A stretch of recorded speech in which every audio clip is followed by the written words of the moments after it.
Ian, you're muted. Yes. Hey, everyone. Which is crazy. It wasn't muted before, I promise. Hello, everybody. Well, as you already know, my name's Ian, and I'm a ZBrush trainer here at Maxon, and I'm joined with Ellie Wade, who's an amazing trainer for Redshift, and I'm also joined by Wes McDormott. Hey, how you doing? Hey, thanks a lot for having me, Ellie and Ian. This is really awesome. Yep. Thanks for joining us. Yeah, thanks for joining us. So Wes here is with the Adobe Substance Painter team, and he's gonna be showing us some really awesome stuff. So we're gonna have plenty of time for that, so don't worry. But before we get into that, let me just go over all the little fun stuff, the little do's and the do's and the T's and the I's and all that good jazz. So I'm gonna share my screen. And we're going to be talking about, there we go. So of course, too, this is all brought to you by Maxon. Maxon's coming in hot with all the cool stuff like Redshift, ZBrush, Cinema 4D, Ellie and Blanken all of a sudden. So, you know. All the tools, Red Giant, ZBrush, Redshift, Cinema 4D, Forger, everything. It's awesome. It's basically a one-stop shop for 3D stuff. So if you want, go ahead and check it out too. That's why you're here, right? You're here to check it out because we also have amazing events. So every single week there is always something going on. We have VFX and Chill. We have a Nashville tour coming up real quick. We have that showing up. So you're going to want to stop into there. And of course, too, here, the Demystify series with ZBrush to Substance Creative Workflows. So we're going to be talking about that. So definitely come here and check out all the links for this. As well as we pride ourselves on our Cineversity page because the fact is that we like to share content, training, and learning, and 99.9999% of this is all free to you and cheap for them. So you could definitely come in, create an account, and just come through a lot of this, including getting started with ZBrush. If you have ZBrush questions and you're new to ZBrush or you're new to Cinema 4D or Redshift, Universe, all that good jazz, it's all here for you. So just come in, take a look at these getting started, which I would say usually once you go through one of these, you're pretty comfortable in going through. So check those out. And then, of course, too, if you are experienced with any one of our tools and you want to get certified, you can definitely come through and get certified. You can check out the links. And again, check these, come in here, check out the knowledge test, go through and see what it'd be to become a pro user for certification. And then, of course, too, we always like to give cool free stuff away, because that's also why you're here too, right? You want that shirt. So definitely come in, grab yourself a free t-shirt as a huge thank you for hanging out with us, because without you, then this would be very difficult to train no one. So thank you for stopping by. That's always fun. And then of course now, Wes, he's an amazing artist. And again, we mentioned that he's with Adobe. And here you can actually check out his links. He has a very vast YouTube channel, which by the way, Wes, I've actually watched a lot of your videos. And I really dig them. It's great. It's a great style, and I've learned a lot from your page. So thank you for posting this. This is cool. And then of course, Instagram. Then you can also check out his Instagram as well. Again, if you're into texturing or you want to become a texture artist too, he has a lot of information on that. So definitely come in and check that out. And then last but not least, one of my favorites near and dear is the fact that we'd like to share ZBrush Live. So if you are new to the ZBrush Live, then you're going to have to stop by and check out guys like Patrick 4D, because he actually makes really cool stuff utilizing ZBrush and Cinema 4D workflow, where he ends up making a lot of fun stuff. Really, really cool. So you're going to want to go ahead and check all of that out. But without further ado, Wes, I'm going to be passing off to you unless, Ellie, I missed anything. No, you're all good. There was a quick question actually, sure. Which I think you may be able to give a little tease of an answer to, asking about ZBrush certification. Yeah. So ZBrush certification, we're in the process of actually coming through and finishing up the proper test to do that. However, you can always send myself an email. So that's I_Robinson@maxon.net. And then we can get the process started. What I would say is if you would like to know everything that's involved with the ZBrush certification, come here to the Getting Started series, because everything that is talked about in this Getting Started series, you will be quizzed on in depth. So definitely come through and check it out. And of course, shout out to Anna Carolina for putting this together. But it's 27 videos. So actually, I would say 24 is actual ZBrush content. The rest is like information. So check this part out first before getting too far into it, and then reach out, and then we can talk through the processes. So that is coming. So thank you guys for being patient with that. And then, yeah. Cool. I think that's it. Unless there's another question. Nope. Awesome. Well, then we are going to be handing it off to you, Wes, because you're going to walk us through from ZBrush to Substance Painter and talking about this handsome character right here that near and dear to me. Yeah. Thank you so much, Ian. It's really awesome to be here, and thanks everyone for checking it out. Yeah, so I'm Wes. I'm head of our substance evangelism team. So I'm always thrilled to just talk about substance, and that's what we're going to talk about today is Substance Painter. So Ian, before we get started, we have this character, and let's start with so the character model is coming from you, right? And so this is some fan art. Can you just talk a little bit about that? Just give us some context. Yeah. So I'm a huge Zelda fan. Been playing Zelda since I was like 5 or 6, whenever it came out on the Nintendo Entertainment System. So, and then, you know, with the fact that there is like the newest Zelda game coming out, I've built my career almost on the essence of fan art. So, you know, it's something that A, helps me stay passionate, and B, helps me just get in and practice the things that I want to practice. And this was no exception. I wanted to tackle kind of a bigger, you know, heftier character. And so I thought, what better way than a Hinox creature is. So, and then as you and I were talking, Wes, I thought, you know, hey, for showcasing characters, if this was something that was cool, I wanted to definitely send it your way. But yeah, this was just a fun little character that well, he's not little, he's actually giant. Yeah, and this was so fun to work on because, again, yeah, I playing Zelda as well, finished Breath of the Wild and hitting on Tears of the Kingdom, and so I thought, okay, it'd be fun to take this guy, and then with Substance, let's do like instead of like the kind of the more cell shaded style of that is, you know, the latest Zelda games. Let's do something that's a little bit more like gritty, like more of a realized version of this character. I thought that would be kind of fun. And so that's what we're going to talk about here. What I'm showcasing right now is just like a render of the character. So not a crazy awesome render. Basically, what I did was just textured. I'll talk about this process, but just textured in Painter. I threw it over to Substance Stager just to get a really quick render, just something that's a nice kind of intermediate result that we can look at, and that's what we're seeing here. So let's just jump right into this and start talking about the process. Whoop, that's Painter. Let's start here in ZBrush. And so the way it worked was, you know, Ian and I were talking. He sent me his ZBrush file, and so I have it open here. I'm actually using ZBrush 2022 in this case, but you can see that this is the original sculpt. And so what I wanted to do was just spend just a few moments in here just to talk about ZBrush and just some things to think about when it comes to exporting your content from ZBrush for use in Substance Painter. So shameless plug for myself. I do have a video that's free on my YouTube channel where I go through this like super in depth. So check that out if you're interested. I'm not going to go, you know, crazy in depth of it here, but just to give you a couple ideas. So there's all kinds of ways to export content out of ZBrush. Some of my two ways that I like to work with is either using USD or FBX. And in this case, I went with FBX. And basically, if you're doing FBX, your workflow or your setup might be a little different depending on what workflow you want to use. So with FBX, if I look over here at the subtools, we have a couple subtools, things like the ground, necklace, body, cloth, tree, and so when we look at it in this case, and I'm exporting FBX, you can think of your subtools as just like a way of setting up materials inside, or what will be seen as a material inside of Substance Painter. So for example, you can see here, again, I have the subtools. I've got these 5 subtools. When this is exported, if I jump over to Substance Painter, you can see that in the texture set list, here they are, all 5. So a material, when Substance Painter, you import your mesh, Substance Painter sees a material and it says, okay, that's a material. I'm going to create what we call a texture set list from that.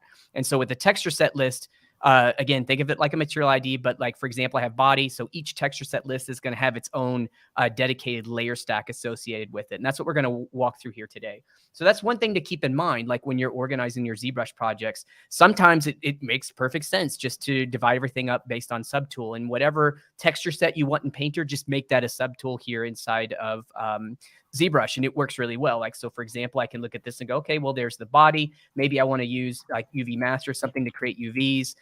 Here's the necklace. In this case here, maybe I want to merge this subtool down with something that's maybe the cloth. That would make some sense. So I could do that and then think about the cloth and necklace as one material set, which would work just fine. So that's one way to work. Like I said, another way to work is to think about exporting that through USD. In that case, basically, I just kind of merge all of my subtools down to one subtool, and then I'm going to, and you'll see the process once I get into Painter, but then I'll take that main subtool, which is just, I'm thinking of that as one material, one texture set in ZBrush. And then when I run that through the unwrapping process inside of Painter, what's really cool about that is I can denote that, or I can tell Painter, hey, go ahead and make UDIM tiles from that. So we'll talk about that. One other thing that I typically will do here in ZBrush is there's a couple other options. So for example, if you jump over to your export options for FBX, there's a couple really great options here. Things like export, polygroups as materials. So maybe you do have just one subtool. So you want just one, think about it like this. You want just maybe one texture set, but it's one subtool, but then you have, a lot of polygroups. Well, your polygroups can then be used to break your mesh up into, into different material IDs. So that's another great way to work from that. And the last thing that I kind of, question. Oh, sorry. After that thought, there's a question I wanted to ask you. Sorry, I didn't, go ahead. Oh, sure. No, go ahead. Yeah, we can jump into it if you want to. Okay, cool. Yeah. So the question by Casey is there a poly limit for the FBX import in Substance? Because I always have baked errors with the high to low. So I have to do each individual subtool on its own. Yeah, that's an awesome question. So we don't really have like a limit. There's not like some kind of hard-coded limit within Painter, but it could be a couple, like this guy here, when I exported out, I mean, it was a 2.8 million, and it works fine, but it could be a couple issues with like, maybe, I don't know, I'd have to see what type of errors they are. I mean, if you know what they are and you post them in the chat, we can think about it. But like, it could be a couple different scenarios where the errors could be like maybe artifacts that you're getting. And sometimes with that, it can get really complex. Like for example, one of the other kind of workflows, I think I showed this in my video on my channel, is that like I'll break things up into two folders here. So like I would have tree, cloth, body, neck, ground, and maybe all these are at like sub-D level 1. So that's the low res. And the next folder would be all the high res versions. And I'll export that as two different versions. And then once I'm inside the Baker, I'll showcase this when I get to the Bakers. But once I'm inside the Baker window, you can actually do match by naming. So for example, I might be able to say like body. And typically what I would do on this is I just rename it. So I'll do something like this. Like I'll say body underscore low. And then I might have a duplicated version of this. So I'll just go ahead and duplicate it and then say this is body. Let's go ahead and rename this guy here. And we'll say this is body underscore high. I get something like this. And what Painter can then do is look at these two and then just trace raise for the projections based on just these two matching names. So it's a setting within Painter. I'll do that a lot. And that does help kind of alleviate any type of, artifacting that you get and things like that. And if you haven't used it in our latest version of Painter, we'll take a look at it when I get over there. We have really reworked this entire baking workflow. So there's a lot of kind of like nice tools that allow you to kind of view issues that you would run into ahead of time. And we'll get into it and you can see it, but it just helps you to visualize like what the cage is going to look like and things like that. Nice. So I would also say too, just make sure that the naming convention, correct me if I'm wrong, Wes, but I believe it's case sensitive, right? So if you have the, body underscore low, and then you have body underscore high with a capital H. I've had errors come through like that where it just didn't know. So then I would do that. I would show just the body itself and then bake, and then that baked work, because those were the only two objects. But I used to make that mistake years ago, and then I caught that, and then a lot of my errors kind of went away. Is that something too that could be a contributing factor? Yeah, definitely. Yeah. And I was thinking, I should probably mention that because of the way I'm doing this, where I've got like the capital B and the lowercase h, that's always gets me in trouble. So I try to just keep everything lowercase so that I hopefully don't run into that issue. But yeah, that can totally happen. But as you'll see, once we get into Painter, you can even go in and you can set what your naming conventions are going to be. One other thing I want to mention, so Ian, you may not like this, but like I took your model and I did run a bunch of like the polish by feature over it to kind of remove a lot of the detail that you put into it. So I hopefully That doesn't, hopefully that's not upsetting to see that, I'm but scarred for you'll, life. yeah, No. yeah, you'll see that I did that purposefully because when I was thinking, oh, you know, that's one way that I personally like to use ZBrush is that like, okay, I'm using it to create all of my forms, but a lot of this, like really, if you zoom in really close, there's all this amazing like detail that you put into here, Ian. But some of this is like, wow, it's super high resolution with the poly count. You know, I can get a lot of this detail back in Painter just through the high normal painting. And so I'm like, oh, you know what? I don't need to spend all that extra time. I don't need all that extra polygons. I've got my, you know, overall kind of base shape and form for the character or the asset in ZBrush. And then all this like fine detail, I'm going to do that in Painter. And the reason why I like to do that in Painter is because as you'll see, you know, it's real time as you're working. It's really easy to make changes and make adjustments on the fly, and you're not exporting and re-exporting and worrying about UVs at that point. So that's one thing that I did. One last thing for my export is I'll run things through a Scale Master. In Substance Painter, we have this this process of where you can actually apply materials based on physical size. So as long as your mesh is scaled correctly and the materials, which if you're authoring them yourself in Substance Designer or you're grabbing them from our 3D assets, they'll have physical size measurements built into them. And then you can just quickly apply that. I'll show that once we get into Painter, but I'll try to make sure my mesh is scaled to the appropriate, you know, physical size that it needs to be on export.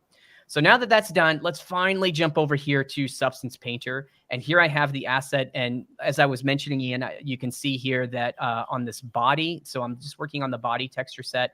I smoothed basically all of your amazing hard work out. So I'm sorry I did that. But it was just for Painter demonstrations. I didn't do it for the log here. But anyways, this is kind of what we're starting with. And we want to build up all this texture detail. So a couple of things to think about. First off, let me just showcase you a few things in your project when you're bringing this in. So one other thing that I did is I think, Ian, the file you gave me, the FBX that I ended up using, it did have, one other thing, it did have this PolyPaint information. So you can, another amazing workflow is to use, you know, PolyPaint information. So not only is that great for maybe creating materials from it, or it's even, another better idea for it within Painters, you can bake an ID map from that. So once you have the PolyPaint information, I'll show you once we get to the bakers, you can bake that information, and things like the fingernails, you can see that it has like this purple color value. You can use that as an ID bake to quickly create a mask.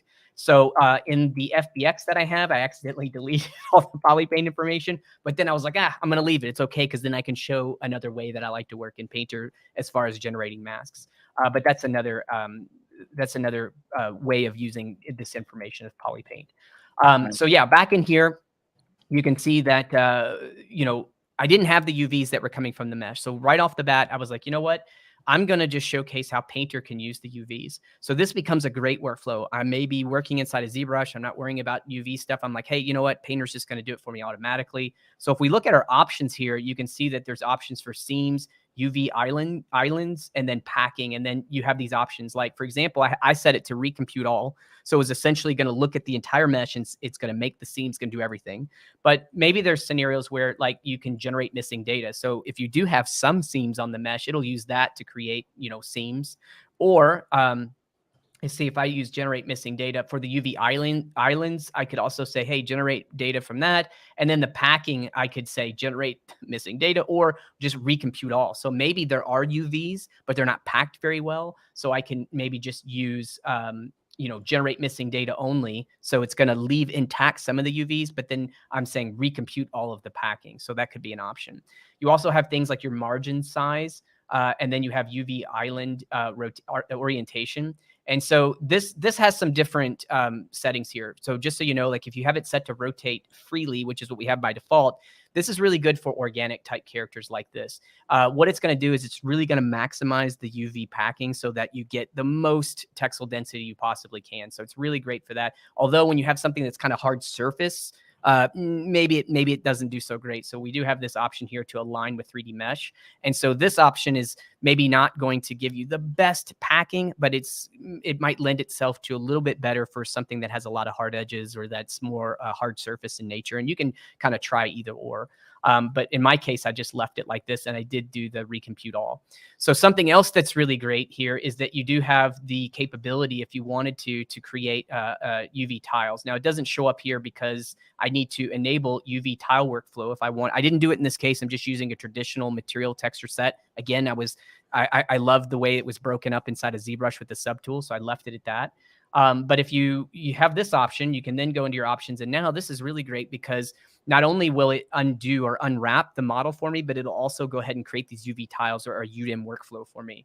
So that becomes another really powerful workflow here in Painter. And I do use it quite a bit. So, but like I said, it didn't in this case. Now, one other thing I want to bring up attention here is this physical size option. So I had mentioned earlier from ZBrush on the export that, hey, you know, I want to be able to, you know, use Scale Master and scale that up. But sometimes it may not work, or there could be an issue. Well, by default, we can use the mesh file's internal unit scale, which is of course recommended. But if you know, or you're working with a custom unit scale, you can set it here. So you can say, hey, you know, whatever I was working in my program in ZBrush, 1 unit, I want that to equal, you know, such and such centimeter. So you can set up a custom unit scale, which is pretty awesome. And then whenever you're using physical size, it will, you know, it will use your custom unit setup. Okay, so with all that said, I'm going to cancel this because I already have the project open. So now that my project comes in, first things first, I'm going to run over here to my texture set settings. Let's see, where do I have that guy? Right here. And you'll see that, you know, I usually keep everything at a default 2048 or 2K resolution just to kind of get things started. And then I'm going to jump over here to my bake mesh maps. So here's where I'm going to jump in and start doing some baking.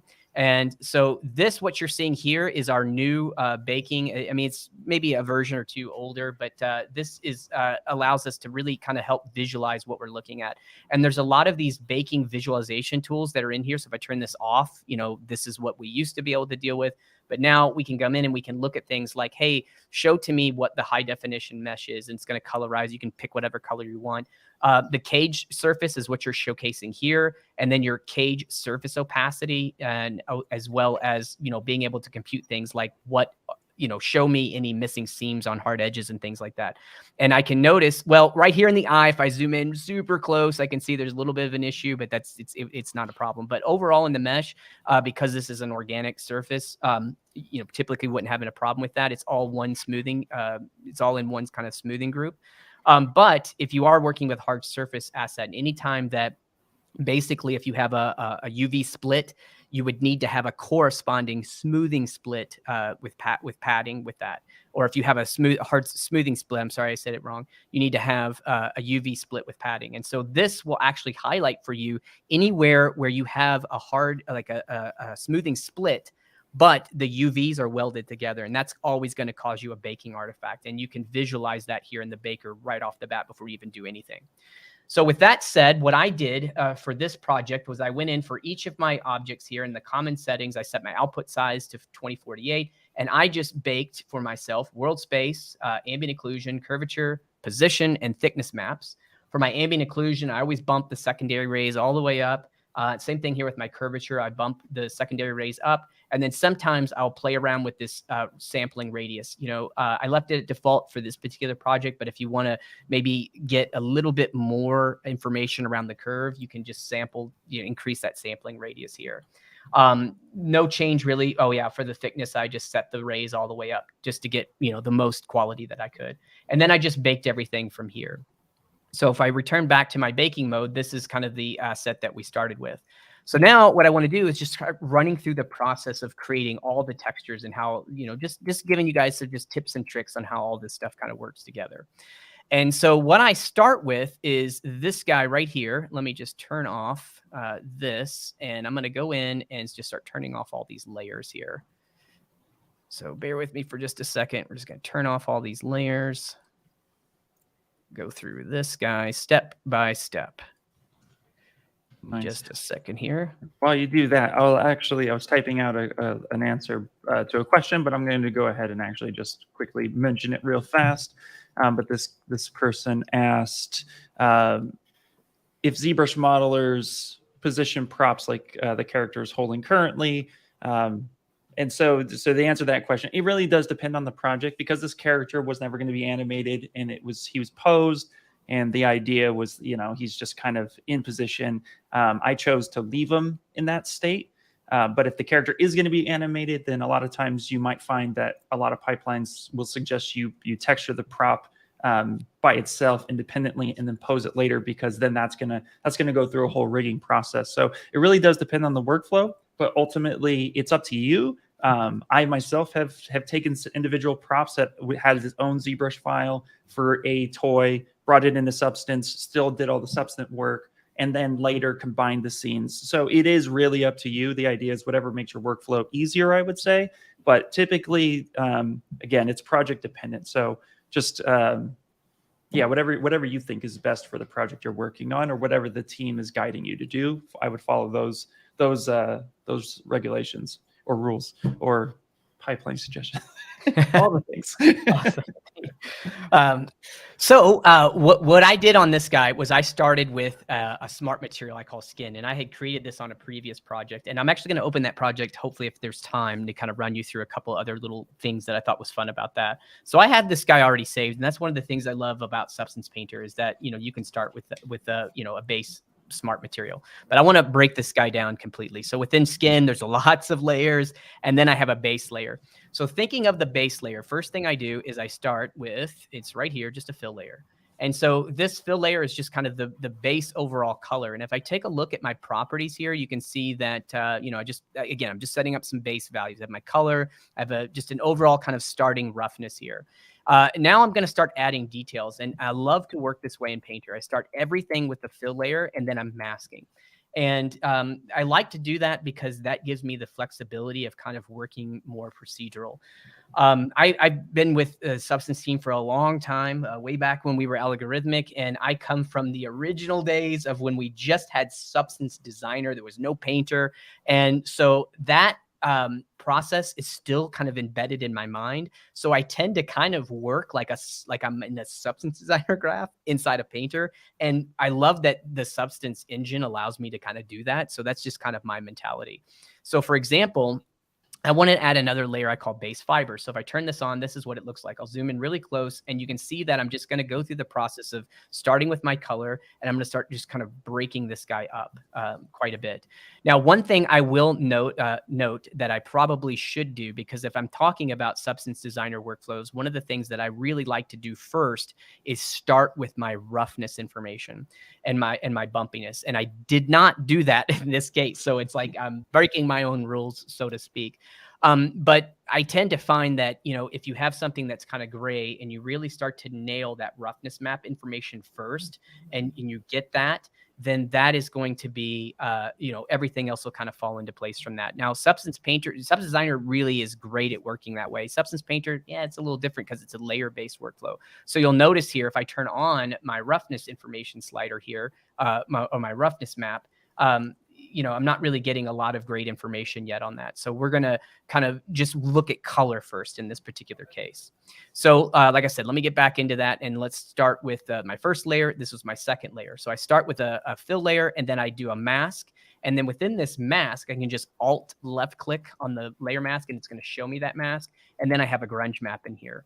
So with my grunge map, I always set each of these procedural noises that I'm using. I just set them to triplanar projection. That's just going to give me basically like a box projection across all three axes, and it's just going to help eliminate seams. I can see here there's a little bit of blurriness, but that's no problem because we can come in here to our projection settings. You can tweak all this stuff.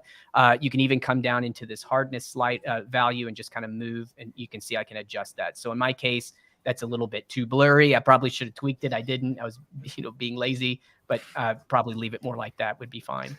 So then I start, you know, with this base layer. Again, I love doing this because now what I can do is I can come in, because this is a fill layer now. I have all these controls to go in and start to play around with and change this color if I want to.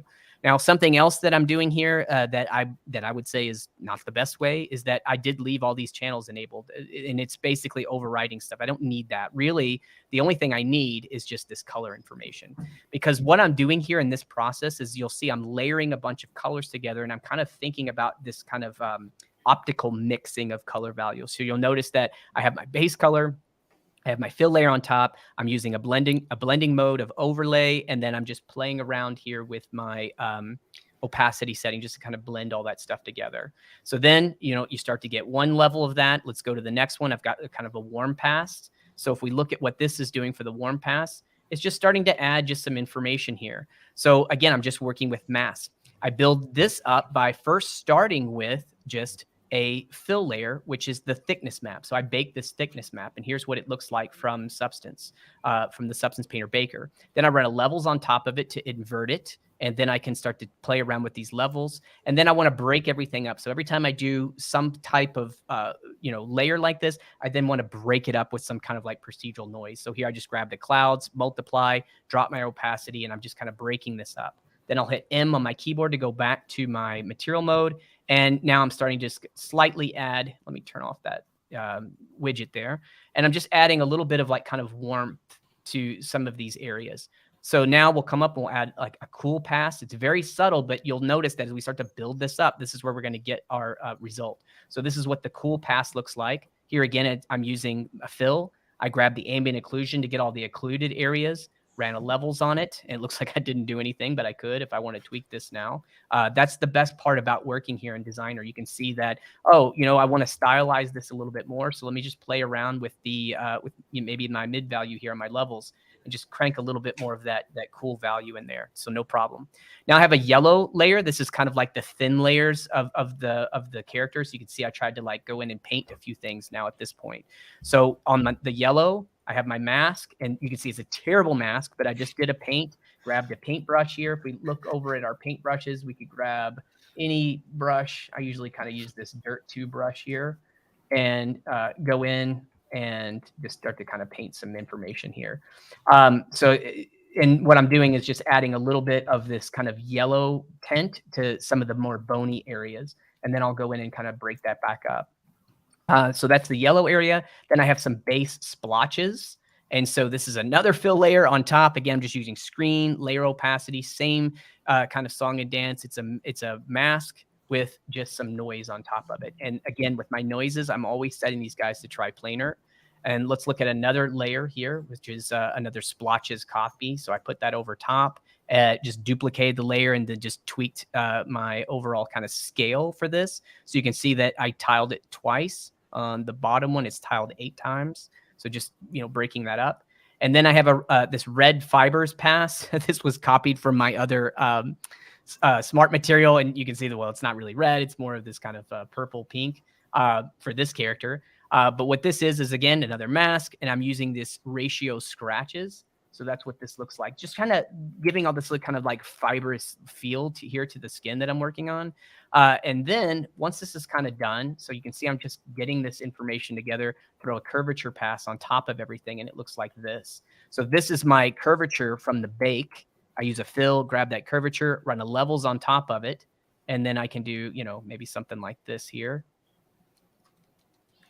And that is now just doing a screen. That's really cool. I wanted to see, wonder, wow, yeah, I had a bunch of stuff. Words today are hard for me. Do not mind. You mentioned triplanar. I do the same thing. I always set 90% of my materials and stuff to triplanar instead of UV. But is there a particular reason why you do that outside of me where it's like, yeah, that looks good? Is there like a reason for that, maybe a little bit more in depth? Yeah, the main reason I do it is because, it can depend. Sometimes there's a material where it doesn't really make sense. And sometimes it's like with wood, right? So if I had some kind of surface and I have wood and it's unwrapped in a certain way where I want to have the grain just follow and it's been unwrapped that way, then I'm going to use UV projection. For me, the main thing is as simple as when I'm creating something that I know I want to be reusable, I just set it to triplanar because then you don't have to worry too much about the UVs. It isn't going to be perfect every time because there could be, oh, you know what, this is flipped wrong. I need to rotate it or something. But overall, it's like if I set it to UV, then you're always going to get a dramatic change depending on, and a lot of times that can happen based on the textile density, right? So like if you said you had one asset that might have a real high textile density and another asset that's kind of low, and then you put a wood or something on it, then, oh, wow, it doesn't look so great. I got to go into each one of those and set all the tiling again, stuff like that. It's not perfect solution either way, but my main take on it is I'm kind of like lending myself more towards the, I think I'm going to reuse this. So let's just make it triplanar because I don't know what the UVs are going to be in the future. Nice. If that makes sense. No, all right. perfect. So that it's similar to using the triplanar node inside of Redshift for anyone who kind of works inside of that render engine. If you have like a similar noise or a texture map, if you want it to kind of fit nicely and have a nice projection, you can just throw it into a triplanar node and it does the same thing as this. Awesome. So that becomes just my overall kind of base. And then I started thinking, okay, now I want to have another set of layers. And this is where I'm starting to think more about the temperature zones. So for example, I do another pass where it's like red cavities. And so here, this one is using a couple different masks. So I start here with a fill, which is going to be, in this particular case, it's my curvature map, run a levels on it. And then I do a blur filter just to kind of blur it up. And that becomes my red cavity. So here's what it looks like on and off. I'm starting to just kind of bring this in. Now, I do have this subsurface pass. This is a cheat. This is not subsurface yet. I haven't messed with that. This is just another layer where I'm like, hey, I know. And I could see I was being really quick. The hair has it. There's no reason to do that, but I just got lazy. But there's certain areas like, in the ear, around the eye, some of the fingernails, some of these like, thinner areas of the skin. I was like, I'm going to do an SS pass on this. And again, what it looks like is my thickness map. I invert it with the levels and then just blurred it. And like I said, I should have masked out the hair, but I didn't do it. If I wanted to do that really quickly, what I would do is I would just grab just a paint. And then over here on my toolbar, we have our fill tool. And so I'm going to set it to object mode, set this to black, and then just click. And I can go in and just quickly create these. That's one thing that's really awesome about this in ZBrush is that you have like all of these different mesh parts that aren't connected, is that I can easily create masks. So again, if I would have had this by PolyPaint, what I could have done was add a color selection here. And then for the ID mask, it would have found the PolyPaint. One thing I want to bring up about that, let's jump over to our Baker really quick, because I wanted to showcase if you ever do use that, is you grab your ID pass here. And then under color source, you want to set it to vertex color for PolyPaint. Now, there is a thing in here called Mesh ID Polygroup. Don't get confused, because I thought, originally a long time ago, I was like, oh, Polygroup is zero. No, it's not that. This is some 3ds Max thing, which I don't use 3ds Max, so I really don't know what this is all about. But yeah, just stay away from that. You just want to do vertex colors because that's going to be your PolyPaint. And then anywhere you have a PolyPaint, it'll bake that down to a 2D map that you could then use really quick as a color selection. So what you would do at that point would be, I just want to make a mask real quick. I do pick color. You'd see like this kind of like, rainbow clown map thing, they call it sometimes. And you just click on the value and it would create the mask for you. But I didn't do it because I deleted the values by accident. But you can see that just me throwing a paint on top of here and then just going through with my Polygon fill tool, I can just click on these mesh parts. And so these options are not useful. You have like triangle and polygon. This would actually let you select a polygon, but it works really terrible. I never touch them. Just use object or UV shell. So if you have UV shells that's working, you could click based on UV shell. So you can see here, it did select a UV shell, but it didn't select the whole object. So in this case, the entire object is best. So I'm doing that. And then also what you could do here is just, select the paint. And I could say, this is remove hair. I could say something like this. That's super fast too, which I love that. I love that there's multiple options too. Yeah, and there's always options. Like I said, I didn't want to even do the PolyPaint. I didn't want to go through all that. So I was like, you know what? This is easier. I'm in Painter. Sometimes it's just easier to do it here. And so that kind of fixes where it's no longer on the hair. So let's just keep going here. So now I have a blue tone. This is very, very subtle. But if we look at what it's doing, is it's just a mask that's looking at the curvature area. And I even went in and kind of, tried to multiply maybe some noise over top of it. I ended up removing it. I don't even remember why. Then I have my light yellow pass. So look, you can see what this guy's doing here. So if we look, this mask is, again, curvature. And then I'm just going into this curve generator that I added. It's really nice. You select, the way it works is it's real simple. You just come over here to your effect. I'm going to add a generator. And I'll just do a search here for curve. We have a curvature generator, and it's looking at things like my curvature bake, world space normals, position, grain, all that information. And then I can just play around with the global balance of it. And I love, like I said, when I was talking about real time earlier, you can see that the feedback is it's just instant, right? So it's so fast to make little masks like this. And then so you can get something like this and then maybe say, okay, now I'm going to grab a fill on top of it. and then maybe do a search in here for like grunge textures. Let's just grab something so you can see it. Here's a grunge texture. I would drop this down into like, say, Triplanar. I can, because it's a procedural noise, I can play with, you know, some of these settings here, and then I can subtract or multiply it, you know, based on that curvature information. So it's just a quick way to kind of break that stuff up if you need to. And it's always super fast to kind of do that. So here's what I ended up doing in that particular case. And so that gives me that kind of layer. Then here I have this skins cracks. So let me show you what this is doing. So at this point, this guy here is using an anchor point. So now I'm going to take a little bit of a step to show you something that I'm doing. So if I scroll all the way down here towards the bottom, I have a bunch of you know, layers that are starting to add detail. So for example, if we enable this layer, this is adding, if I zoom in really close, just some bumpy skin. If I move my light around, you can see it. And there's lots of places you can get this information, but we ship with a ton of it here inside of Painter. So if I look at my materials in my library and I just do a search for skin, you can see that we have all these skins. These are, I believe, coming from Texturing XYZ. We had a partnership with them. So they're super high quality scans, really awesome to use. There's all kinds of them in here. So I just grabbed one of these and just brought it in and started playing with it. You can see I'm using human forehead for the whole body. So I brought that in. And if I look in here at things like my normal information, well, you know, if I wanted to like lessen it, I could by just dropping the normal slider here. For the opacity. I didn't do that in this case. Then I have another layer on top, which is another version of that. So I'll duplicate that. This is a different noise altogether. So here's what this noise looks like. So I just put that noise on top. Now, what I did in this case was like, okay, I'm starting to put in some of this detail, but you know, I have some of these kind of like cracked areas now, and I want to be able to use that in my texturing process. Now, something else, if I zoom in really close, I'm like, oh, it looks kind of blobby. Texture quality is not awesome. And that is because my resolution is at 2048. I keep it like this because I want to be able to work super snappy on my computer, right? So I don't want to, yes, you could paint in 4K. It just takes a little bit longer to compute things, and I didn't want to wait.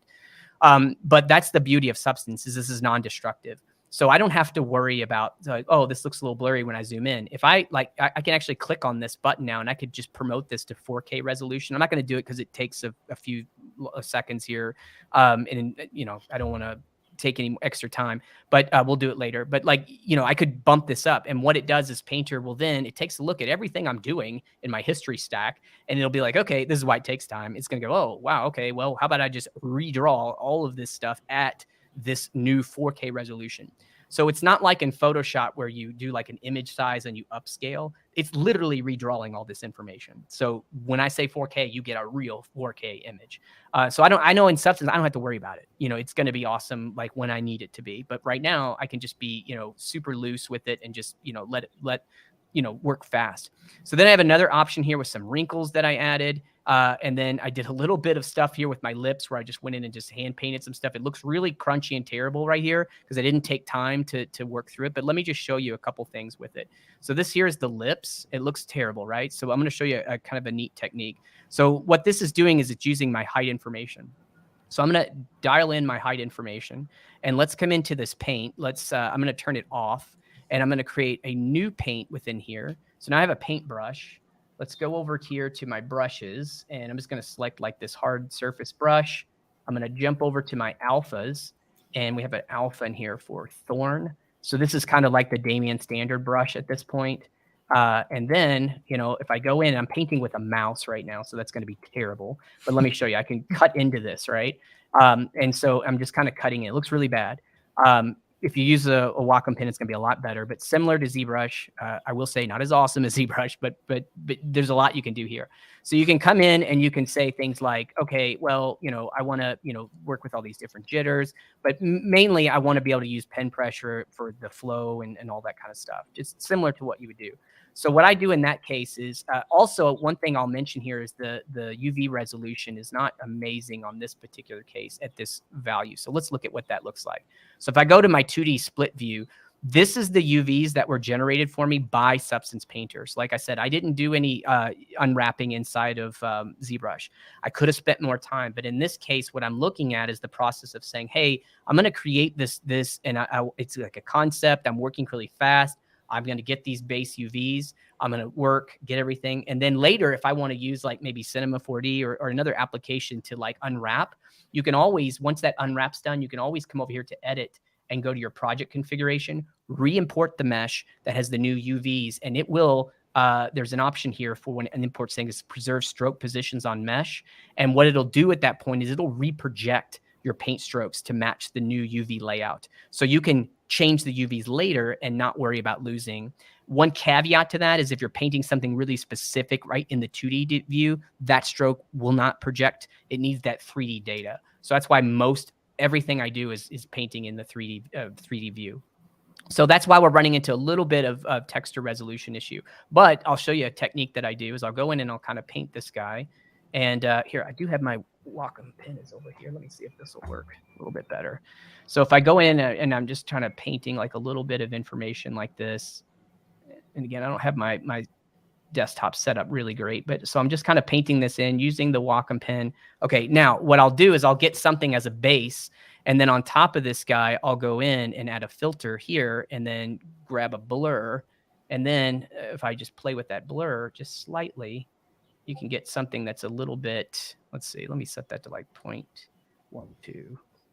Okay, so it's very subtle, but now if I jump back out here and I play with my height, I mean, you're getting some pretty okay results. Now, again, if I bump that up to 4K, it's going to look even better. But now if I'm going into my texture and I go back here to where I have this paint, and let's say I want to paint something here on the body, you know, I can start to paint in some of these kind of like details and things like that. Now, this has got more textile density resolution, so it's going to look a little bit better. So here, let me just kind of paint this in a little bit. We'll get something like a little bit of a skin. Okay, so we got that. Let me move this Wacom guy here.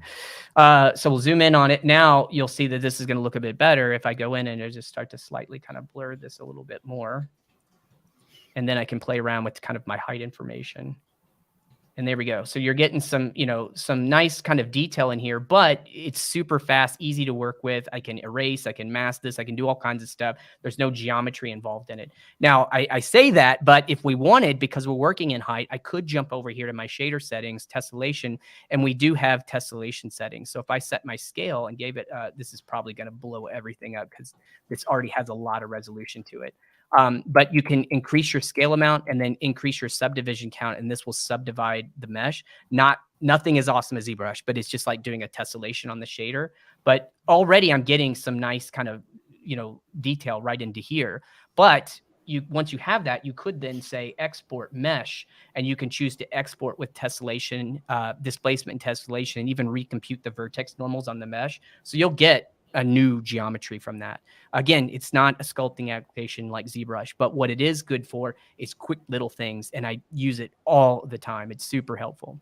That's really cool. That's awesome because you can enhance some things too. I mean, there are times where like even during the bake process of like a low to high workflow, where some things just like I see it now in Substance. I'm like, oh, I wish I could just like, I want to be able to just enhance that a little bit more. And sometimes bouncing back and forth can become tedious in that regard. So it's nice to know that exists because then you can just go through and enhance the things that you want to do. So that's really cool.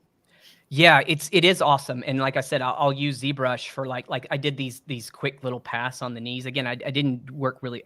I'll show you how that was broken down. But up here, this is it. I feel like that's looking pretty good already, you know, and I didn't have to do that inside of ZBrush. It's here. Now, long story short with all that, because I kind of lost my train of thought, but like, so I'm adding this information, right? And then I had this little ambient occlusion pass here that's on top. So what this is doing is if I go back to my texture set settings, it's right here. And in my channels, I add an ambient occlusion channel. And then on this channel, you can see, if I look here at I'm using my ambient occlusion map. And then within my texture set settings, once again, I have my ambient occlusion mixing set to replace. What that means is you can have the bake map as part of a shader and then paint ambient occlusion information inside of the layer stack. And that's usually what it does. It's set to multiply. But I use replace, and I take the bake map and place it in the layer.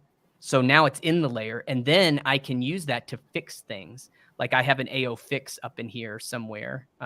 I'll come across it when I get to it. But that's another way. Like if you have someone mentioned really early on, hey, I have some artifacts in my bake, you can fix those things on normal ambient occlusion. That you can fix them once here in the layer just by clone stamping them out using the clone tool. That's what I do a lot. It's a lot easier to do that than try to fix the geometry. Now again, if you really have specific geometry, like you're working on a game and that geometry is highly optimized, and you can't just be like, oh, the geometry is kind of crappy, but that's okay. I'll fix it. And in the layer stack, I know that there's differences, but there's times when that's not okay to do. But in this case, it worked okay. So what I wanted to bring up when I finally got up to the skin cracks, okay? So if I look at this, finally getting back to where I was, there's this human forehead skin, okay? So that's where this guy, you can see if I highlight it, it shows up here. So that's going to be, if I toggle this on and off, you can see what it is. And it's just some nice detail. So what I do is I say, okay, you know what, that's good. I want to use this. So I right click and I create an anchor point. It's in here somewhere in this, there is the bottom. I love these anchor points. They're awesome. So it basically allows me to like just pin some information. And so now that that's pinned, I can then jump back up here to this. And here's what I did. So I created a fill layer. And then here in the fill, I just go and I reference. So you click the grayscale button. Usually it's looking at like grunge maps, but I went to anchor points and I said, oh, there it is, human skin. I want to grab that. And then I can grab any texture data I want. So I know that texture data was on my normal channel. So I actually just grabbed the normal information and then I ran a levels on it. So here's what it did. Here's what it looked like because it was coming from a normal map. But I was like, oh, I just want some of that data, right? So I just crunched it like this because I'm just creating a mask. And so now I'm doing something like that. And this gives me like a mask that's based on some of that bump information. And then when I go back to my, material mode, it's very subtle, but now I'm starting to add some of this purple information kind of, and it's kind of being affected by those bumps. Now, what also is really cool, if I jump down to where I have this, and I was just, if I wanted to have a paint layer and paint more information and it's on the normal channel, it would automatically show up. So you create this procedural workflow with that. So it's going to show up and it's going to, any change I make, it's going to update up in the layer stack. Another thing that I love working with Painter with that. So then the next thing I did was I added some spots here. Again, just using a mask. So I just used a grunge map and a blur. It looks kind of bad when you look at the mask, but when things start to kind of blend together, it starts to work. So here's another one with the spots kind of copy here. Just another grunge texture, and just constantly screening and adjusting my opacity. So then that took care of my skin. Now, what I did at this point was I had this saved as a smart material. So you can right click a folder group and create a smart material. And what I do is I create my smart material, and then I'll take something anywhere where I hand painted something. Like my base smart material is like this. I'll come into here where this is a paint. I delete it, and then I add a paint back so it's empty. And then I'll say, paint here. So that when I use this in another project, I know what to do with it. So it's just like a reusable template that I'm making a lot, which is it's super useful to have that. So now, again, we're just kind of going up through more stuff. So now I have my inside edge soft tissues here. So I'll enable that layer. And this is just giving me a bunch of different masking information. So I painted some just really quick masks for my face, the body, and then just kind of blurred it together. And then what I'm doing here for this guy is I'm using a screen mode again, and then just have my layer opacity. So just kind of dropping and bringing this guy in. Then I had my roughness information on top of it, of everything. And so this is two different layers. And here's how I do my roughness, is I start with a fill layer, and I always mask it. And the reason I do that is if I jump into, I'm gonna hit C on the keyboard to cycle through my channels. We'll look at the roughness information. So here it is. I have that base layer, and then I have this layer on top of it here. And if I play with this, I now have this little slider that's letting me dial up and down roughness information. And what's cool about it is it's still using this mask that I'm generating here. This is my roughness information. Now, this is terrible if you're looking at this. Please don't judge me. Like roughness is the best map. Like you should spend all of your time on roughness. I'm a firm believer in that. I spent 2 minutes on this, which is, again, totally wrong, breaking my rules. I was just, putting this all together really quick. But you know, that's why I have just 2 layers of it. But roughness is so key to making things look really good and have the way that light, you know, it's describing that micro surface as light rays hit the surface, that micro detail is going to break up and scatter light rays. That's super vital. But like I said, I totally just did this in 2 minutes. So I have this guy, and then I added another layer on top of it. Again, I love to use it like this, where I have because now I have this little controller here that I can, you know, bump up and down. You can see this guy on this raised portion here. It's looking at my curvature map with the levels on top of it. So this is kind of like the raised areas. And then if I want to adjust this now, and I could say, oh, that's way too shiny, I can just adjust the slider here. So that, you know, okay, but I know that grunge information is still, you know, being affected. So this is a really awesome way to just kind of dial in that grunge, you know, that roughness information after the fact. So that's how I did the roughness. And then I started working on some overall kind of scattering information. So what I do here now, this, I'm going to show you a couple different techniques for that. And if I go over to my texture set settings, you'll notice that I do have a couple channels here, and we have 2 channels, one for scattering and scattering color. And these are going to be very specific to like the Substance ecosystem. So for example, we're using our shader, which we call ASM. It's Adobe Standard Material. And it's the material that works across Designer, Sampler, Stager, Painter, all of our Substance apps. And so if I want to render this and say something like Stager really quick, it's great to have these channels. But if you're taking this over to Redshift, there's not really much of a different, like there's not really a great reason to use it other than just creating a mask. So I'm going to talk to you more about the way I would use this if I want to get this into Redshift. So I have these 2 options here. In my shader, you'll notice that I do have Subsurface enabled. And this is just to give me a little bit of an idea of what this looks like here inside of Substance Designer. Okay, so I'm just kind of using that as a reference. But we'll come back to that in a moment. Let's see, where do I have just looking at something here where I want to change something. There it is at the very top. So I don't have scattering enabled yet.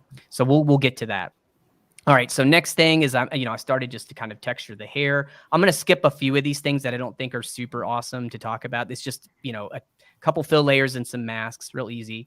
The eye here. So whoops. Let me get back here to what I did with the eye. This was an AO fix that I did. So you can see that I needed to, if I look at my ambient occlusion channel in here, go back to this guy. I needed to kind of fix this ambient occlusion information. So it was showing up black in here, which wasn't correct. So I needed to fix that.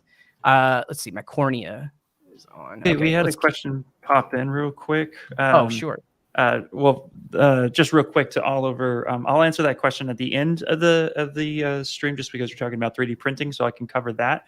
But the question that I saw right now was, since this is an Adobe product, can I use my brushes from Photoshop inside of Substance? Yes, that's an awesome question. You can totally do that. So if you look over here at your brushes, if I do a search for, let's see if it shows up this way. Sorry, I can't spell. Yeah, so if you start to look, you can see that any of the brushes that say, whoops, Photoshop ABR brush. So we have a bunch of them. They're coming from Kyle's concept brushes. You can take your ABR brush and just import that straight into Substance Painter, and it works. So any brushes that you've created in Photoshop work as default ABR brushes inside of Substance Painter. You can import them directly. It works awesome. And we ship with several of them from Kyle's libraries. Okay, so going back to the eye really quick, you can see that I do have this eye texture. Now, this eye is coming from Substance 3D assets. So if I come over here into 3D assets, what I did was a quick search here for eye, and we have this little eye map. And so I downloaded this SBSAR, and I brought it in here. And if we take a look at this guy, and I'll enable my projection, my surface projection. So what I did was I just used, you can do a surface projection, and this will just project based, it'll look right at the tangent of the mesh. And I just position the eye right where I wanted it to be. And if I select the layer for it, and I look down here at the actual parameters, base parameters, and let's see, advanced parameters, there's all kinds of options. Like this is pretty cool. So if I come into here and I look at, say, the aperture, I can increase or decrease the aperture of the eye. There's all kinds of these substance parameters, veins that you can add. You can see here's with no veins, adding some veins in. There's noise and all kinds of different settings here, and you can change all these colors. So it's a really quick way to make just an eye texture. Did the same thing here with this suture scar. So I'm going to show you this little scar here he had on his stomach. So again, jumped out to Substance 3D Assets. This is a, so we have a bunch of skin materials. If you look under 3D Assets and you go to skin, there's all kinds of these skin materials in here. And this is one of the things that we kind of wanted to talk about as well. Like if you go to skin micro details, there's all this skin information that you can download. Some of our skin information or details is, like I said, it's part of Substance Painter, but there's a couple of these like fingernails. You have all kinds of information. Sometimes they're pretty gory looking. I'm not going to click on it just in case, but we mark it as sensitive content, but there's some pretty nasty stuff in here. But so forgive me for showing this scar like this, but I'm going to show you something kind of neat with it. So this scar, if I wanted to use this, you can see that I just drag and drop it onto the mesh once I've imported it. And then it's using the surface tool. So I can grab my surface tool and I can move this scar wherever I want. But then once it's part of the projection tool, we have an option here where I can actually edit the vertices. And then I can select these little vertices here and just move this around. Whoops, grab this guy. And actually, I'm going to use the surface tool to just kind of snap it. And then I can use this, select this point here, and I can bend the scar wherever I need it to go. So I just kind of warped the scar around the belly a little bit like this. So you can get, some neat things like that. And within this particular scar, if we look, there's all kinds of these substance parameters as part of that. So what it looks like if you add skin to it, by default, it looks like something like this. But I just wanted the scar. So there's an option. You just turn off skin and it just gives you the scar. And then we can play with these substance parameter settings. Like there's a wound intensity, redness level. There's just some kind of some really weird, kind of sickening stuff. Infection. I'm going to stop playing with it. It's going to make us all sick. But like, I love that stuff. As somebody who makes characters, I'm like, yes, that's just yes, I want to do that. But there's lots of these things in here that you can use. So that's what I did was I just quickly grabbed like this guy's little scar in here. And then what's also cool about it is once you have it, so like, let's see, where is this guy?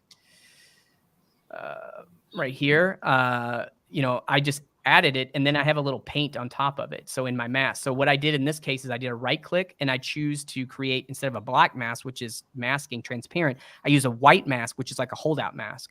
So it basically holds out the value. So it looks like this. And I thought, oh, wait, there's a little bit of a crunchiness right here on the layer. Well, it's so easy to fix. You just go to paint, scale this guy up, and then I'm going to hit X, which is just going to a quick toggle between black and white. And then I can just mask that in like this.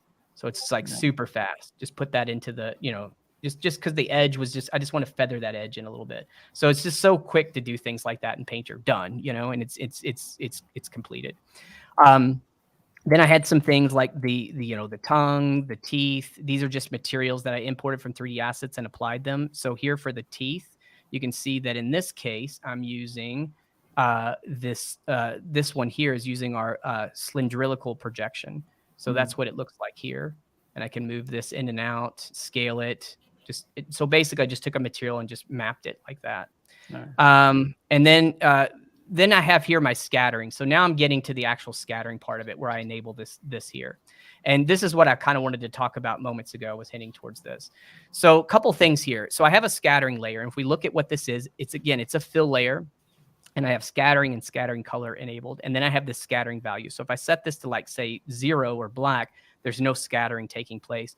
Now, in this particular case, what this is I'm just visualizing this in Painter.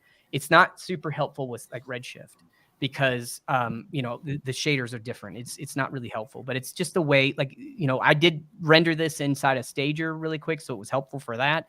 But one thing that I would do here would be, and this is actually what I always kind of use, is so I have this value and I may want the scattering color, but I don't even worry about it unless I want to, I don't know, inside Redshift, I'd probably be, again, really quick and just take the base color map and just throw it in there. Maybe saturate it with some nodes in the node editor. But one thing that I did do is I just used this mask that I've created here. And this just happens to be my thickness, but I went in and created a bunch of different maps. So this is my thickness map. I ran a levels on it to invert it. I ran a position generator. Now check this out, because he has this like crazy humpback thing. And I thought, oh, I'm going to light him from the back. So I kind of want some of that to like kick in. So I used a position generator, which if I look at it, This is really neat. It just looks at the position level of the map, and I can move, you know, it's like a quick way for me to make a mask based on the top, left, right, just top down.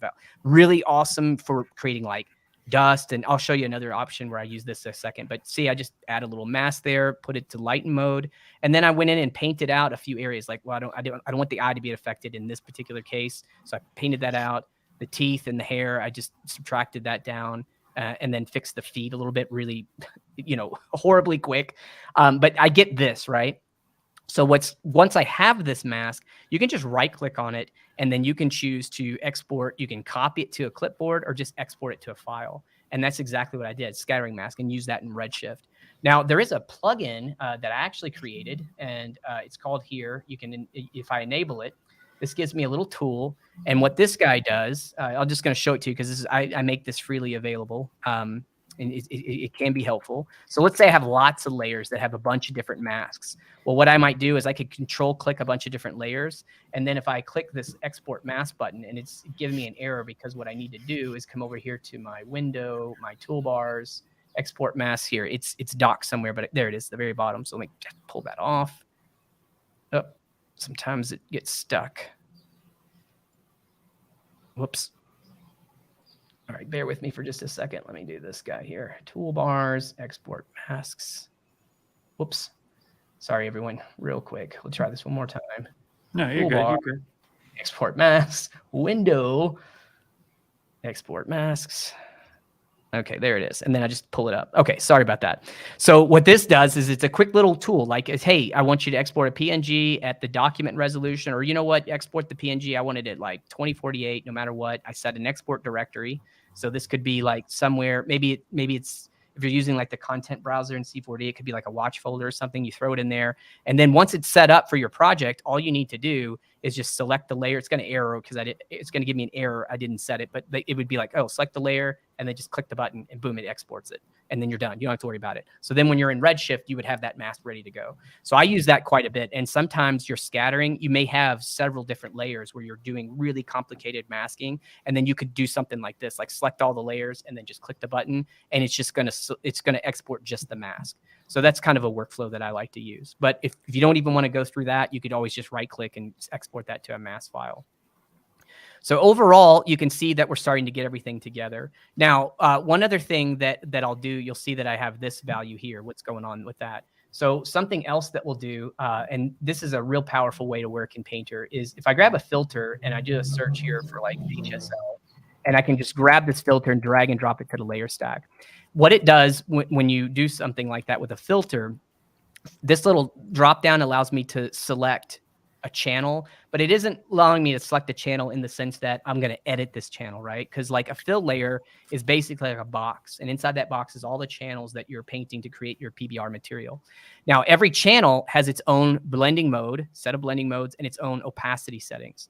And so what you can do is you can say, okay, well, if I set each, like if I go to base color, let's look at roughness, set to pass through. If you set everything to pass through, it's super powerful. It'll take everything from the layer stack and pass it all the way up through into this one layer. I use this like a merge. So we don't have like a merged layers, but we do have the capability to do a pass through. And so another way that you could use that would be like, oh, I'm going to create a fill layer and I want just color information. And then for the color information, I'm going to select the channel. I'm going to set this to pass through. And then it's going to pass, it passes up all the information. Now I got a problem here with this I need to fix. But it should be working. I don't know what I did there, but you can pass up all this information through here. Let's see. Sorry about this, everyone. That's a mistake I'm making here. I actually need to turn that off. That's what I do. Sorry about that. So when I had the fill layer and I had the color on, it's passing it up, but then I'm overriding it with another color layer on top, which is what I was doing here. So what I might do is create a fill. And then now that I have this fill, and I'll call this like, this is like an adjustment layer. So say we have something like this. Now I can start to add like filters on top of it. So here's where I might do like an HSL node. Oops, grab that guy. You can see that just dragging that HSL, it did the exact same thing. It created fill. It did all this. It's just a shortcut. So, you know, now what I might do is, okay, well, let me just desaturate this guy slightly. I mean, you know, I can play with the hue of him a little bit, maybe do the lightness. I'm going to also run a levels on top of it for my base color. and then just kind of maybe contrast the colors down. So you could, this looks terrible, but you can see what I'm doing here. This is just overall affecting everything. And that's just base color, but you could do this for any other channel. Like, for example, I could even do this in my layer here. I could set this to say, also include roughness information. And, or I'm going to turn off the roughness information. Let's do this. Let's go to roughness for my slider. Let's pass it up through everything. Go to my levels controller. Let's add another levels. Let's set its targeted channel to roughness. And now I can see my roughness data. So here, look at it. You can see if I crank it really crazy. Oh, wow. Yeah. So this is like a little quick adjustment layer to edit if I wanted to, like, maybe make a layer where he's like super greasy or sweaty or something. Sometimes I do that. So that's kind of what that's doing there to kind of build up all these textures. At the end, let's see. I know I'm going over a bit, guys. I'm going to close it off right here. No, you're good. You're good. It's great stuff. Honestly, okay. It's great stuff. Yeah, it's super awesome. We even have a question. We even have a question that I'm gonna pop up right now to you. Oh, sure.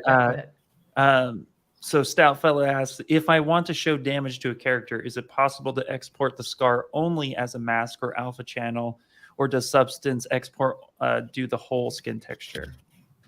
Yeah, you could just export. If I'm understanding right, like you wanted to have like you're not doing all the texturing. You just like, hey, I have this guy in here. Maybe the texturing is coming from somewhere else. I just want to do a scar.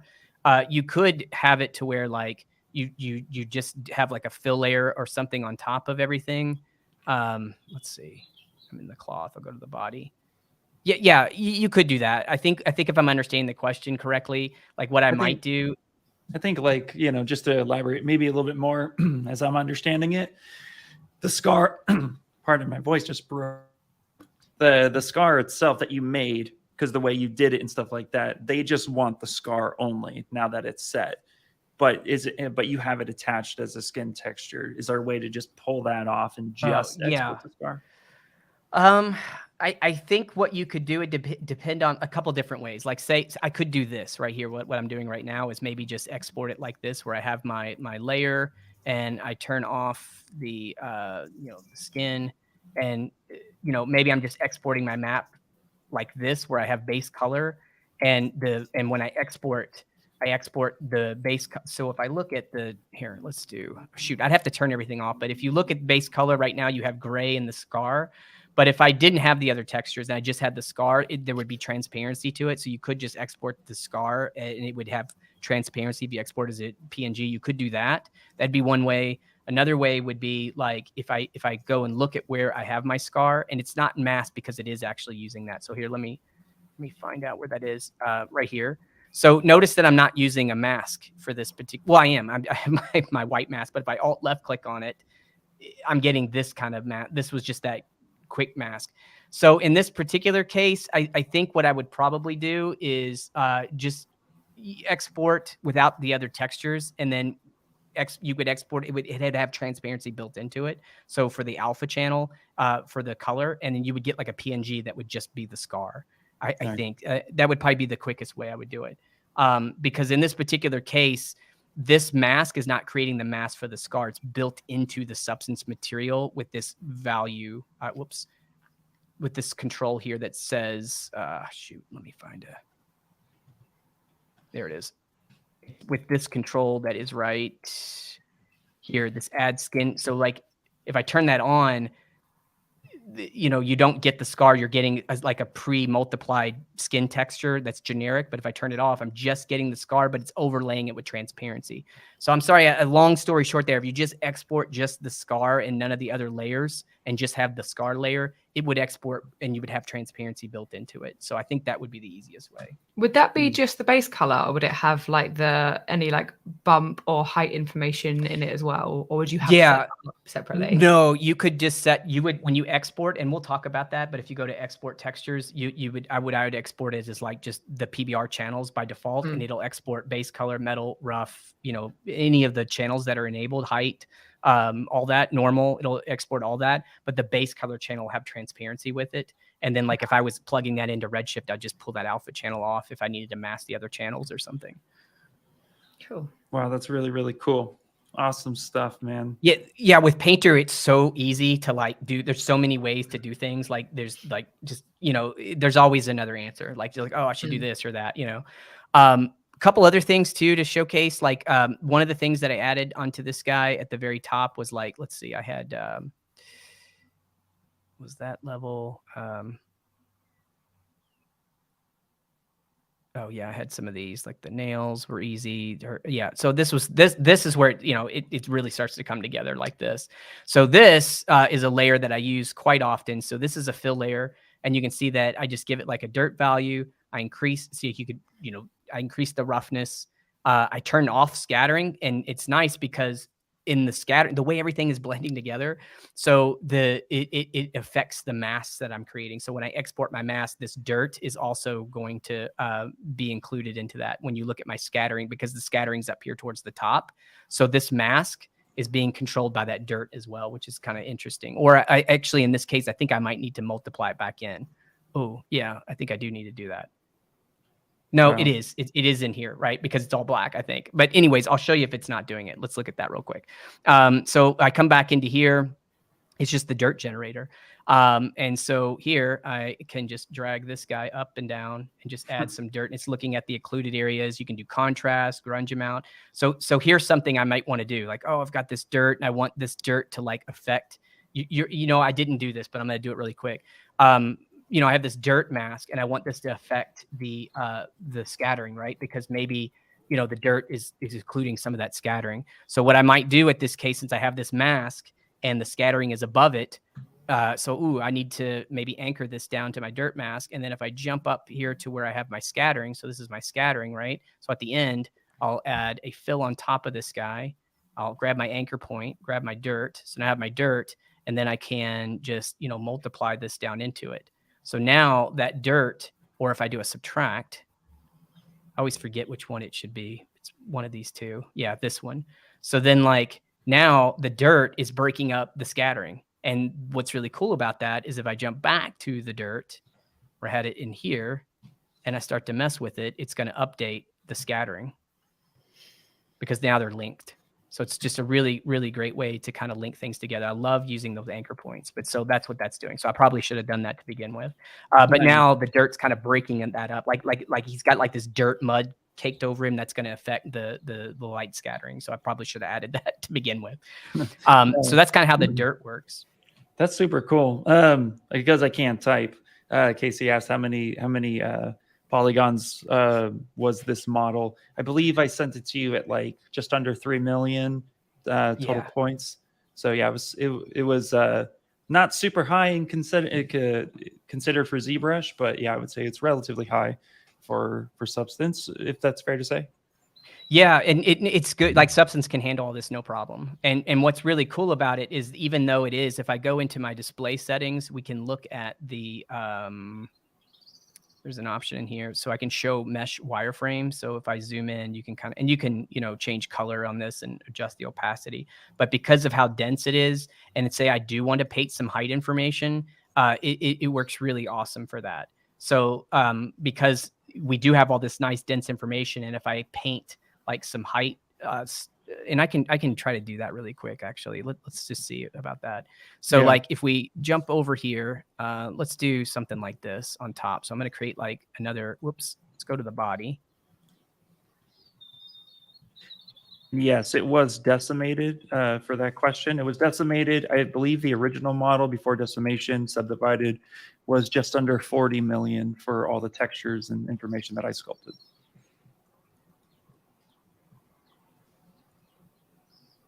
Okay, I'm just going to create like a height information here, and we'll just give it a little bit of a positive. And then what I'll do is I'll create a mask and then paint something. So let's say we get something like that. Now it's like flat because it's just the normal. But now if I jump into my shader settings and I increase this height information, so it's actually displacing it, and then I can subdivide this even more. Now it's going to start chugging a little bit, my viewport, because the subdivision counts. So, it was already subdivided a lot, but I'll just do something simple. But there we go. So now I'm actually getting some painting information in here that I can just paint with. And it's just doing a straight displace, right? It's not like vector displacement or anything really super great like that. But you know, we can go in, and we even have like there's a blur tool that I'll use sometimes too. So I can grab this little blur in here and just kind of, you know, smooth that out if I want to.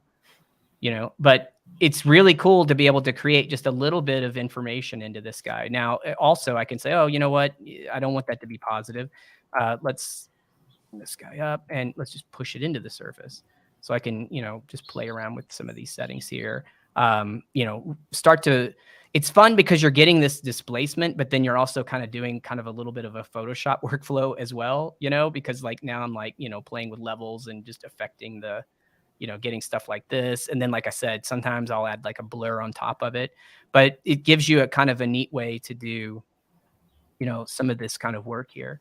So maybe I'll blur this. Oh, let's take that levels and bring it above the blur. So now I'm getting, you know, a nice little edge or something like that. I mean, it's pretty cool. And then we can play with the bump and stuff like that. But it's another way to kind of create some of this wrinkling and stuff. So like if that was a levels, and then maybe I did have the paint, go back to my brush.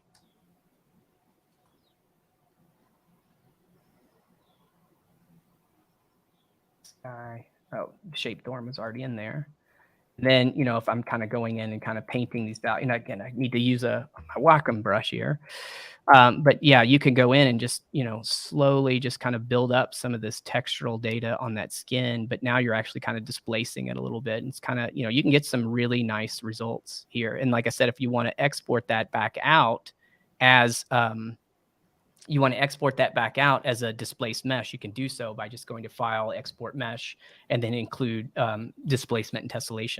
And it'll give you another mesh that's subdivided with all that data into it. So you can use that, like I said, to create, you know, data.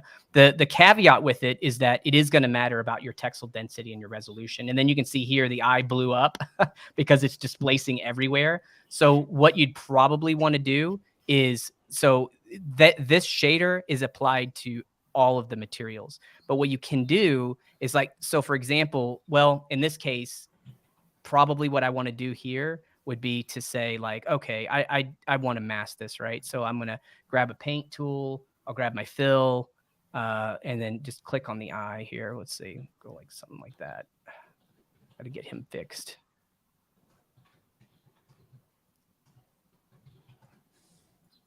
That's really shoot. Yeah, I just got to go in here and get it to where like I'm remasking this piece out is what I want to do. And I would do that for the teeth and everything like that. But let's see if I look at what that mask is here. Bill. And while you finish that up too, shoot. we have just a couple more minutes before we do have to go. Unfortunately, if it was me, I'd be here all day long.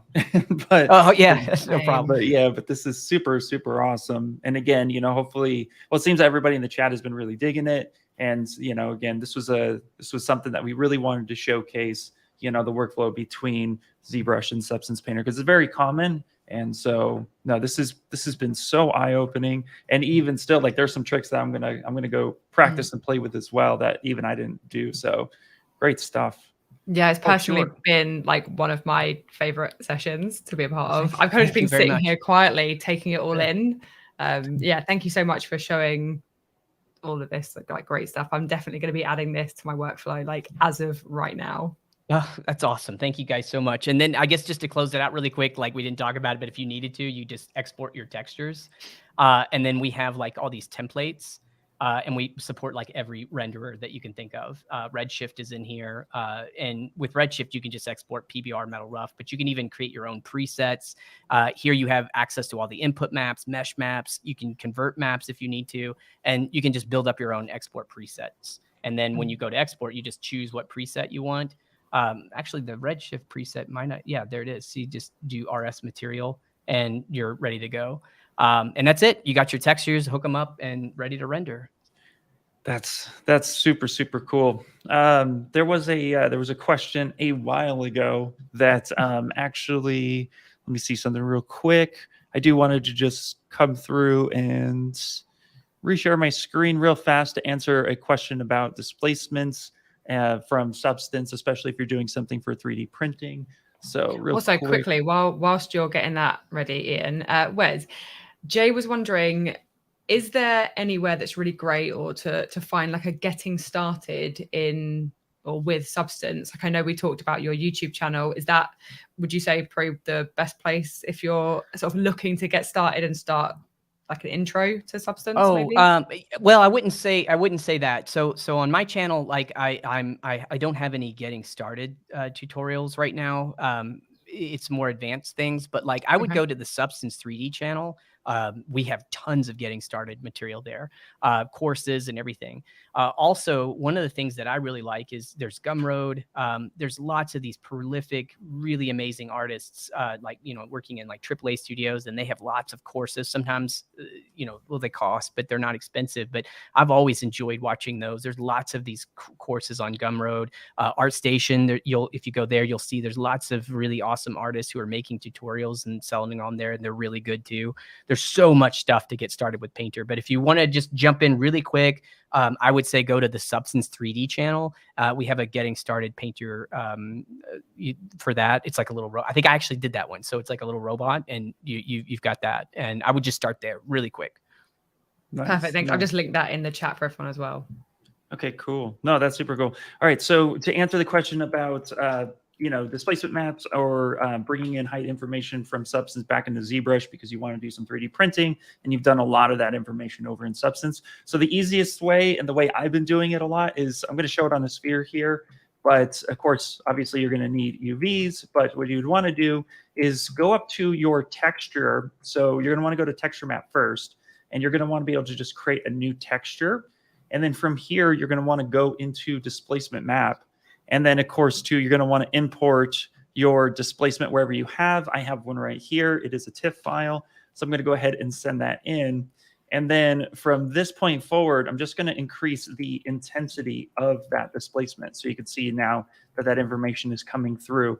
But the thing to note is that my total active points for the sphere is only just about 8,500. So 8,500, that's not a lot. So before you actually apply this, what you would want to do is subdivide a few times and get that up to something that's a little bit able to capture that information.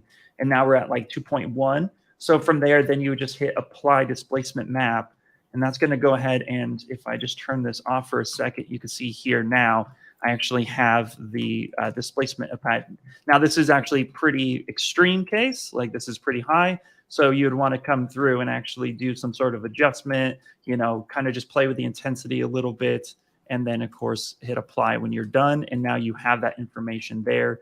And again, if I turn the texture map off, you can see that it's still there on the actual group. There's no texture map driving it. So this is a way that you could bring back that information that you've spent all that time in Substance Painter, which is how we would do it in the toy world. So there you go. That's awesome. Very cool, very cool. All right, so we're going to go ahead and close it on out for the day. Again, Wes, thank you so much for coming in and hanging out with us. This has been really fun and exciting. And for me, I've learned some things that I'm like, yes, I got to go play with. I got to go try it. Mm-hmm. So I appreciate having you on. Thank you so much. Oh, thank you very much. It was you're both super awesome. It was a real honor, and I've been a ZBrush fan for forever. So it was, I don't know, this is a really cool thing for me to be able to do. I really appreciate you guys having me on. It's been really cool. Absolutely, absolutely. And of course, too, we're going to go through just real fast. Again, this is Wes's stuff. This is his YouTube channel, which we'll share in the chat right now, as well with his IG. So please go check out his content because it was just so amazing and such a lot of information. And I mean, an hour is just not enough time. So there's a lot of good resources here. And then, of course, you know, we have these, we have the Ask the Trainer free shirts as a thank you for showing up and hanging out with us, as well as don't forget the Getting Started series over here at Cineversity. So again, just go over to the Maxon area, come up to the Learn Cineversity, which will take you here to get started in Maxon One tools. And then I'm going to just go ahead and start chatting about this now every week until this actually happens. But ZBrush Live has been announced. It's been announced for actually a while. So we're starting to ramp up and get more information, but you're definitely going to want to check out ZBrush Live because it is in person. It's our 10-year anniversary. So we're super excited about it. So you're going to want to show up, come in, hang out. It's going to be a blast. More information to come. But if you have not registered, stop what you're doing. Just go register now, because I'm going to be there. Paul Gaber's going to be there. We're going to have a lot of really cool guests. I can't even talk about that yet. So once we get there, it's going to be fun. You trust me, you're going to love it. 10th anniversary for the ZBrush Summit, and it's going to be here in Hollywood, California. So if you come, please come. And with that, we're going to go ahead and just say goodbye, as sad as it is. Until next week. Until next week. Ellie, what are we doing next week? Week 3? Oh, we're going to be doing some Substance and Redshift stuff. I'm hoping to do a little bit of like maybe photorealism with something that you've sculpted in. Do I say what it is? You know what? No, let's pen that one. If you want to know what I sculpted for Ellie to be a tease. Yeah, you're just gonna have to show up. So please you're gonna have to show up next Monday and or you won't know it. Awesome. All right, everybody. Thank you so much, and we'll catch you next week. Bye. Thanks. Bye. Bye, everyone.